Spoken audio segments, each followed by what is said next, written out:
Finally আজকে আমি আমার ম্যানেজার দুজনে আসছিলাম, ওকে ঘরের দিকে নিয়ে আসছিলাম জোরহাট মেডিকেলে। আজকে আমার মায়ের সেলাইটা খোলা হয়ে গেছে রোববার, আর সাথে হয় আজকে রোববার সেলাইটা খোলা হয়ে গেছে। আর ওকে বাইক চালাচ্ছে, যে মানুষ স্কুটি চালাতে এখন বাইক চালাতে শিখে গেছে। আর যেহেতু আমি দিয়েছি ওকে চলাইতে জন্য দেখে, যাতে আমি কোনো সময় রাস্তার থেকে বার হয়ে গেলে ওই যাতে বাইকটা চালাতে পারে, তার জন্য দিয়েছি। ভিডিও বানাতে আমার সুবিধা হবে। তো বাইকটা আমি চালাই, স্কুটি চালাতে আমার খারাপ লাগে, আর স্কুটি চালানোটা খারাপ না। তো এখন বর্তমান আমরা মেডিকেলের সামনে তো আমরা যাবো ছাত্র বারবার ক্লাস করে এনে দিবা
যাচ্ছি ওকে রাখতে।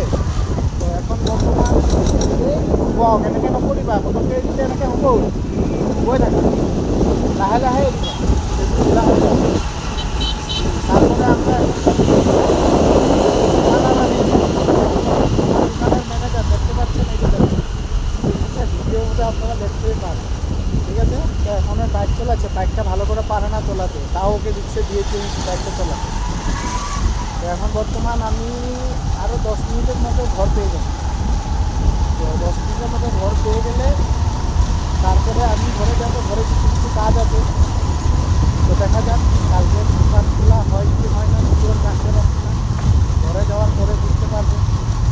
এখন অল্প পয়সা পাতির প্রবলেম আছে।